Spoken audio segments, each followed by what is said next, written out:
अच्छा लग रहा है, या किसी से लड़ाई हो जाए तो ओवर थिंकिंग में चले जाते हैं, किसी से बहस हो जाए तो ऐसा लगता है कि यार ऐसा क्यों हुआ, 50 चीजें सोच लेते हैं उस चीज में। एक चीज लड़ाई हुई किसी से भी 50 चीजें सोच ली, जबकि ऐसा कुछ हुआ ही नहीं। अगले दिन पता चला मैंने तो इतना सारा सोच लिया, कुछ था ही नहीं ऐसा। तो बट जितना टाइम अपन ने उसमें वेस्ट किया, वो टाइम अपना था तो बहुत प्रेशियस, राइट?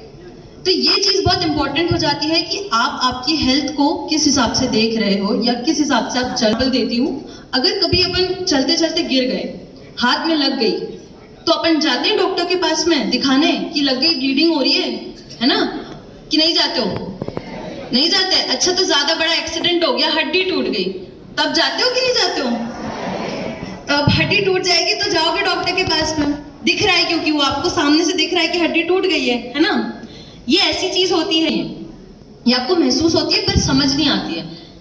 तो जैसे कि आपकी हड्डी टूटी, उसका नॉर्मल इलाज चलता है, टाइम लेना पड़ता है, रेस्ट लेना पड़ता है, मेडिसिन लेनी पड़ती है, दिखाना पड़ता है वापस डॉक्टर को जाकर के, वैसे ही जो हमारा साइकाट्री जो होता है उसमें भी वही चीज होती है। अगर आपको लगी है तो आपको दिखाई नहीं दे रही वो चीज, कर लेता हूँ, घर वालों से बात कर लेता हूँ, हो जाएगा ठीक, ये सब कुछ मतलब नहीं होता, डिप्रेशन क्या होता है। लेकिन ये आगे चल के आपको पता चलती है, जब आप बात तो कर लेते हो उस टाइम पे सब ठीक है, लेकिन आप ये चीज समझ नहीं पाते हैं लोग बाग कि अंदर तक इशू जो इतना मैटर करता है, उसको आप जाकर के एक नोन पर्सन जिसको पता है इस बारे में, उससे बात करें तो ज्यादा बेटर होता है। और यही चीज सर ने भी आपको बताई।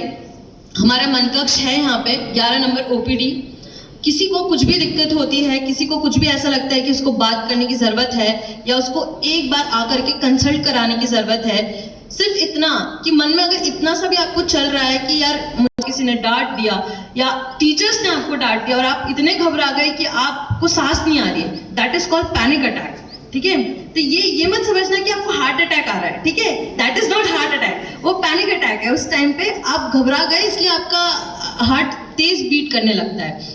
तो ये सारी चीजें जो होती हैं ये बताई नहीं होगी किसी को भी, लेकिन ये मैं चाहती हूँ कि अगर आप में से किसी को भी ये चीज लगती है कि किसी को भी इशू है, not even just students, teachers की भी बात करूंगी, अगर किसी को लगता है कि उनको बात करने की जरूरत है तो हमारी 11 नंबर ओपीडी में बिल्कुल आइए। हम लोग हैं, प्रेजेंट हैं। पहले इस चीज के बारे में बात नहीं होती थी और अब लोग बात कर रहे हैं इस चीज के बारे में, अवेयरनेस फैल रही है, तो एटलीस्ट लोगों को पता चल रहा है कि मेंटल हेल्थ कितनी इंपॉर्टेंट होती है लाइफ में।